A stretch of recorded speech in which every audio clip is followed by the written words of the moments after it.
On a des livres de chez Zulma exceptionnels. Les leçons de vertige.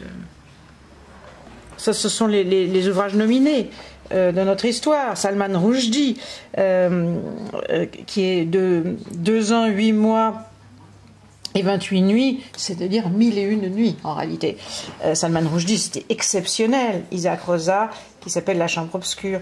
Voilà, les titres, les ouvrages nominés, et ça montre un peu aussi la foison d'auteurs d'immense qualité. La toute première année, c'était Isaac Rosa. Isaac Rosa avait remporté le prix Cervantes.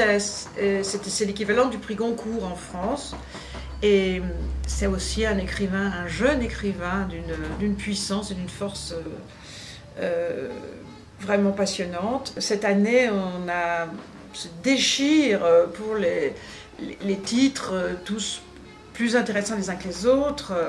Je pense au livre de Kamel Daoud, le peintre dévorant, je pense qu'il est là, le peintre dévorant la femme de Kamel Daoud, vous voyez l'étiquette est noire. En fait, c'est une collection qui vient de se créer chez Stock et qui s'appelle Ma nuit au musée, donc qui est complètement, en fait, pour nous, sans le savoir. Ici, bon, il y a plein. Cette année, on a eu plus d'une trentaine de livres à lire au moins. Une nuit avec Ginsberg, le très très beau livre de Joachim Snerf qui s'appelle Cette nuit, édité chez Zulma.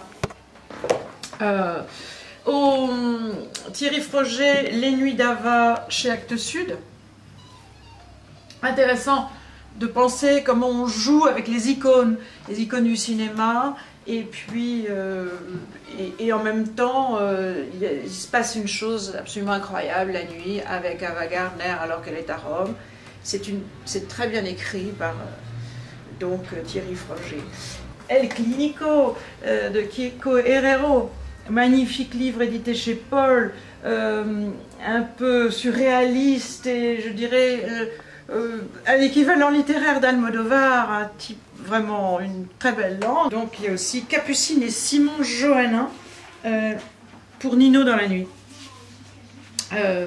Une histoire d'amour moderne, incandescente, avec un langage très cru et qui a emporté un attrape-cœur, comme dirait Jérôme Attal, qui a été très défendu donc par Jérôme et par quand même quelques-uns.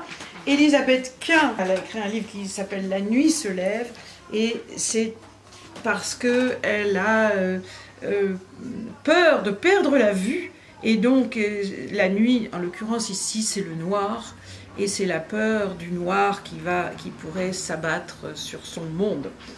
Et c'est une très jolie recherche sur justement la vue, et extrêmement émouvant. C'était aussi elle, une noctambule, une femme qui aime beaucoup la nuit. Donc on a parlé de Kamel Daoud tout à l'heure, et voilà, les 5 nominés sont là. J'espère que la remise des prix sera épatante, éblouissante, et que tout le monde voudra y revenir.